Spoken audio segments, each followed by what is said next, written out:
Assalamualaikum warahmatullahi wabarakatuh. Perkenalkan, nama saya Muhammad Rizky Murtado, NPM 201105558, kelas 4B reguler pagi Banjarbaru. Di sini saya akan mempresentasikan PowerPoint tentang sistem operasi terdistribusi oleh dosen pengampu Bapak Heri Adi Chandra. Latar belakang. Perkembangan pesat teknologi informasi menyebabkan bertambahnya permintaan suatu sistem, baik berupa perangkat keras maupun perangkat lunak yang dapat digunakan dengan baik dan cepat. Contohnya seperti di kantor Google ini. Di Google sana tersimpan banyak sekali data-data atau informasi yang dapat diakses oleh pengguna seluruh dunia, yang mana itu bisa diakses oleh kita juga yang di Indonesia. Seperti ini. Permintaan yang terus bertambah ini tidak sebanding dengan kemampuan perangkat keras yang ada. Salah satu cara untuk mengatasi hal itu dibuat pengembangan di sisi perangkat lunak dengan membuat suatu sistem virtual, di mana beberapa perangkat keras atau komputer dihubungkan dalam jaringan dan diatur oleh sebuah sistem operasi yang mengatur seluruh proses yang ada pada setiap komputer tersebut, sehingga memungkinkan proses berjalan dengan cepat. How Google Search Engine works. Jadi saya akan menjelaskan bagaimana sistem pencarian pada Google bekerja. Sistem operasi yang mengatur proses ini sering disebut sebagai sistem operasi terdistribusi atau Distributed Operating System. Sistem operasi terdistribusi ini sekarang menjadi tren, terutama untuk riset yang kadang membutuhkan CPU yang sangat cepat untuk melakukan perhitungan yang sangat kompleks.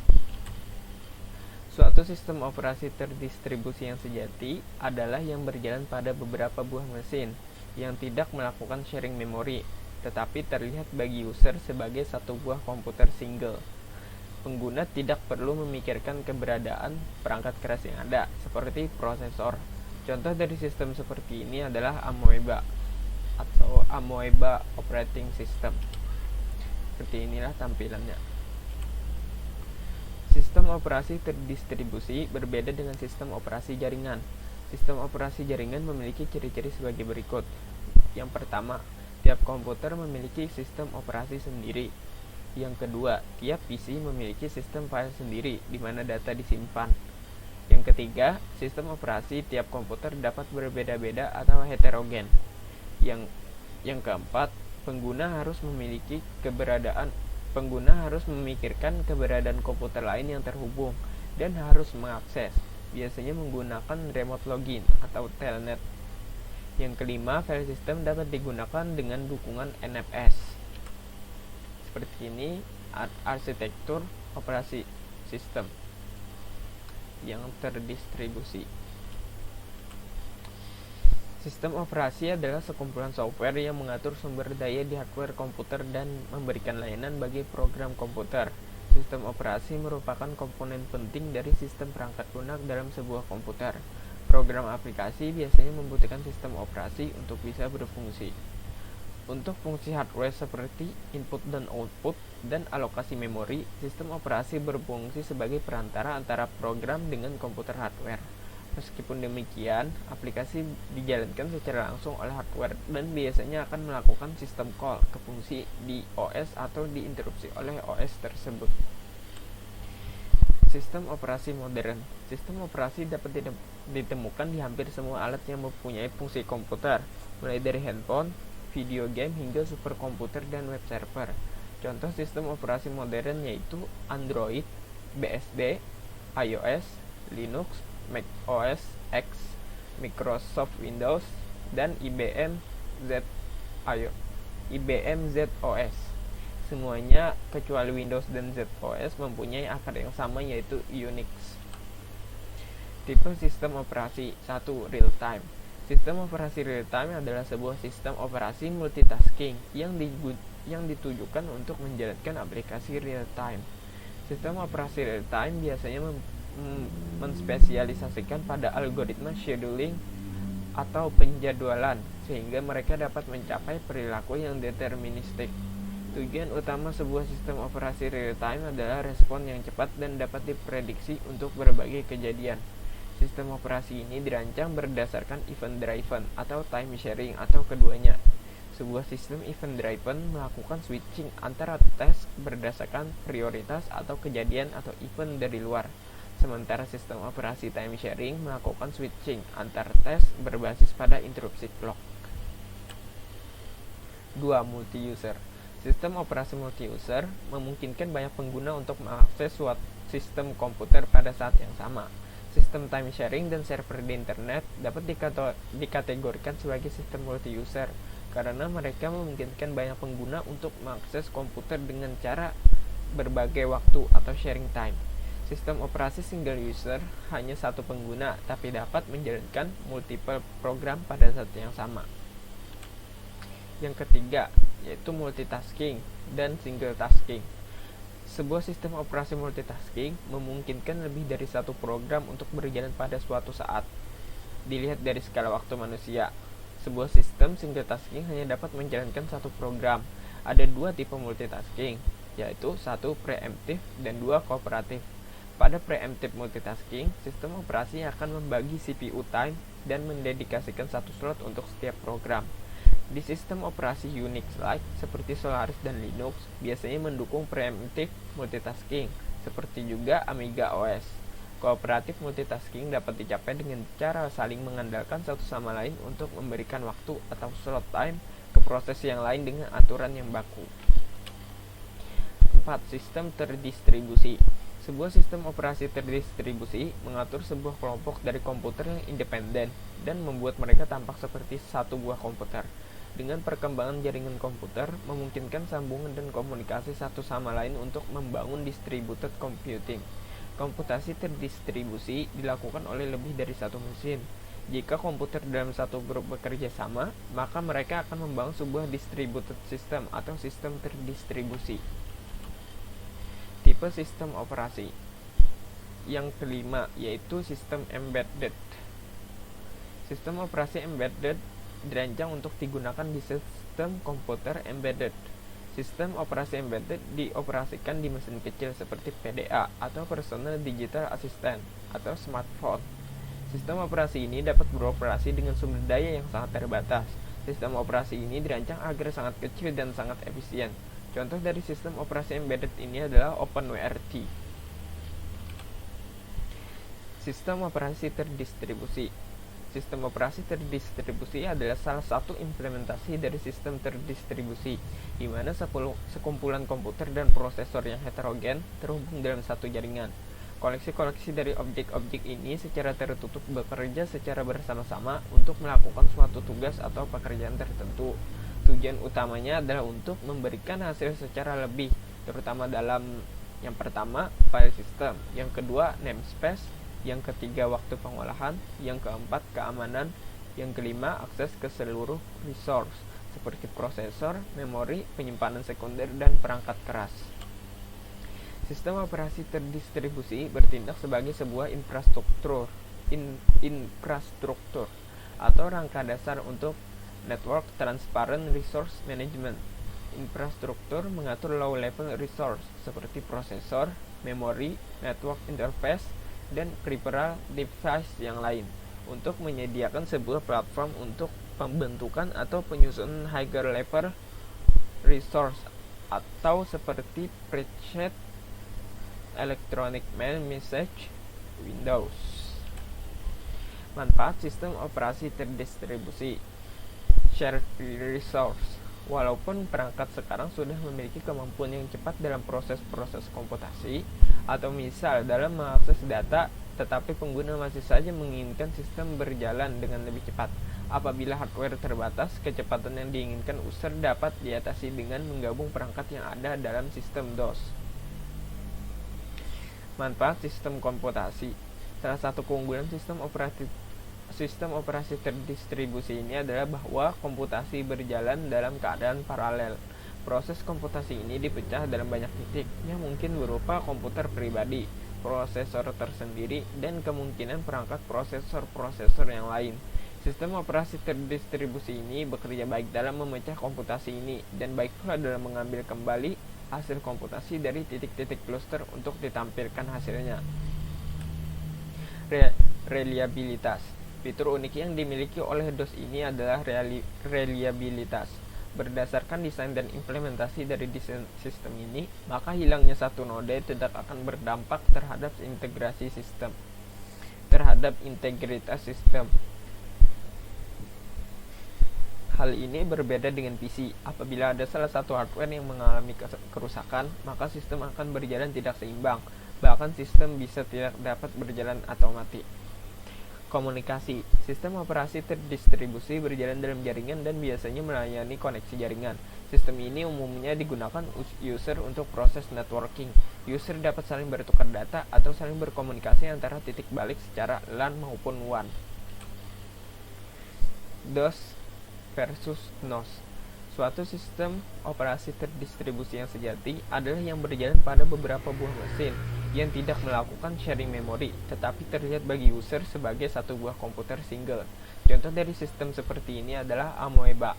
Untuk dapat membedakannya, sistem operasi jaringan memiliki ciri-ciri sebagai berikut. Tiap komputer memiliki sistem operasi sendiri. Tiap personal komputer memiliki sistem file sendiri di mana data-data disimpan.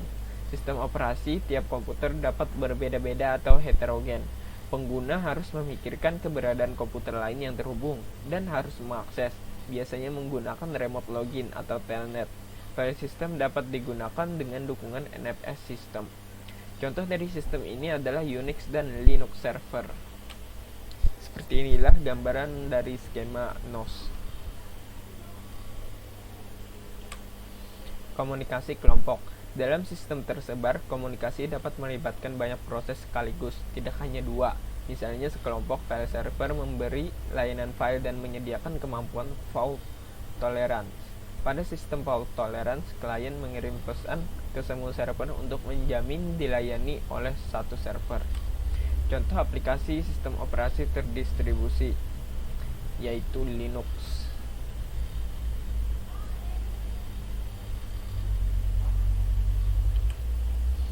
Contoh sistem operasi terdistribusi selanjutnya itu Amoeba atau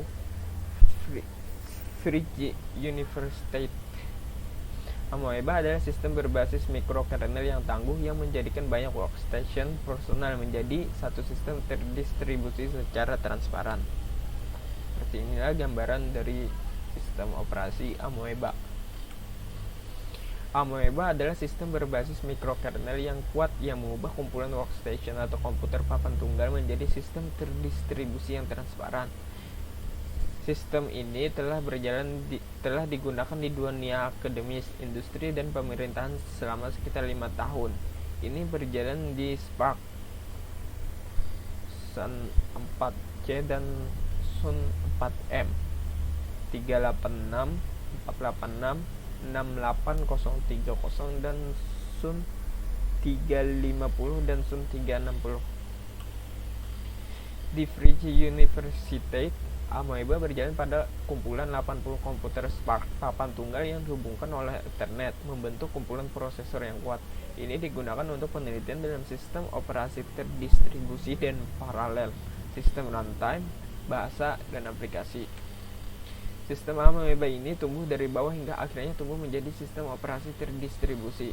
Inilah keunggulan sistem operasi terdistribusi dalam hal reliabilitas. Apabila ada satu unit proses yang mati, maka proses yang dialokasikan harus direstart. Tetapi integritas sistem tidak akan terganggu apabila proses deteksi berjalan dengan baik. Desain sistem ini memungkinkan untuk 10-100 prosesor. Spesifikasi perangkat keras yang harus disediakan pada tiap cluster minimalnya adalah untuk file server 16 MB RAM, 300 MB hard disk, Ethernet card.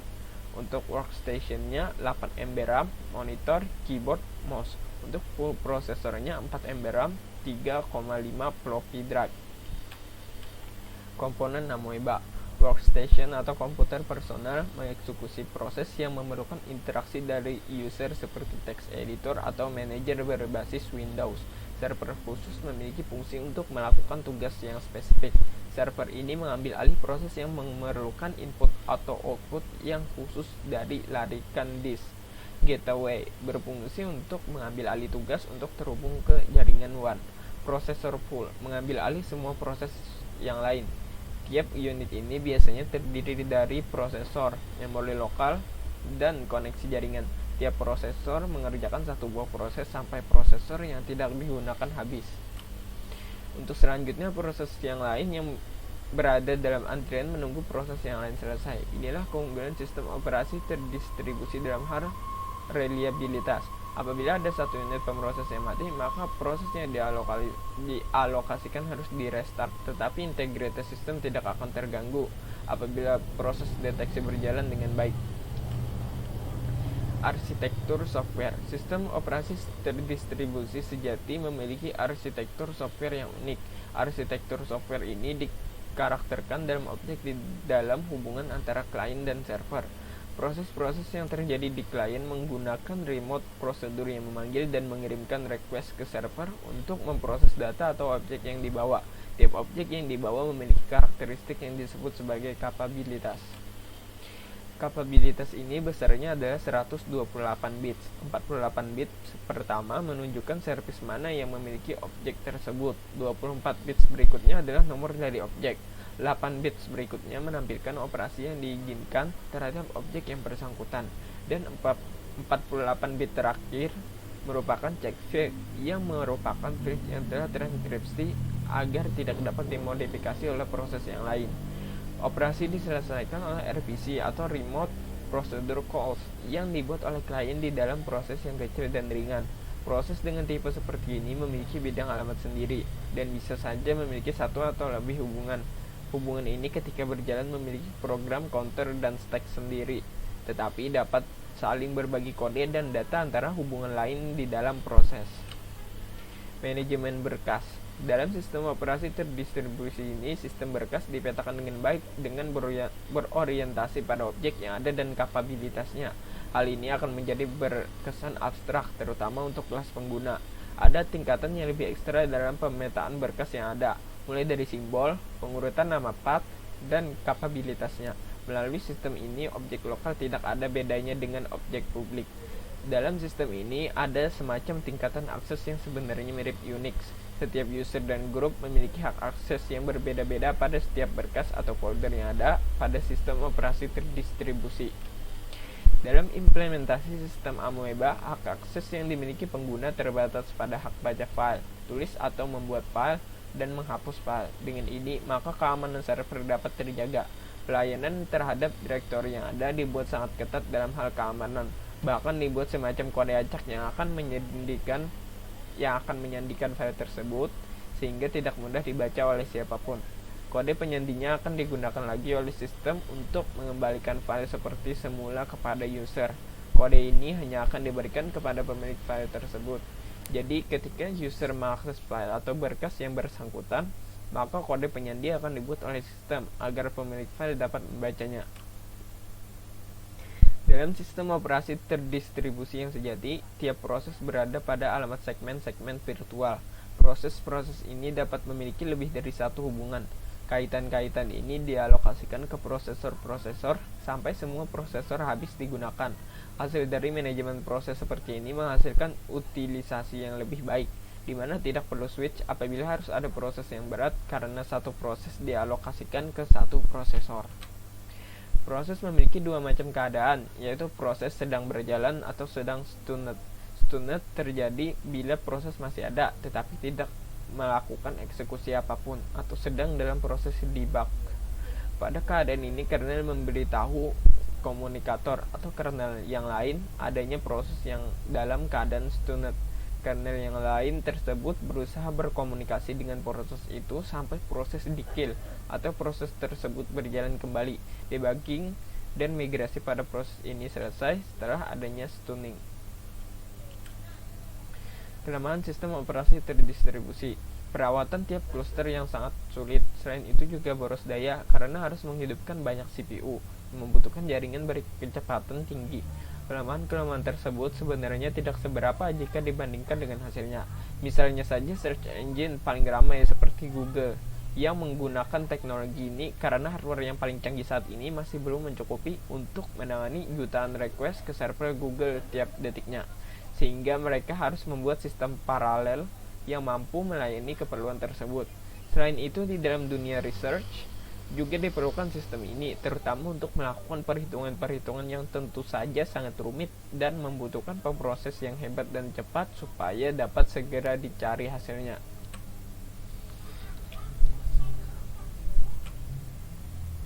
Ya, cukup sampai di sini saja dari saya. Terima kasih telah menonton. Wassalamualaikum warahmatullahi wabarakatuh.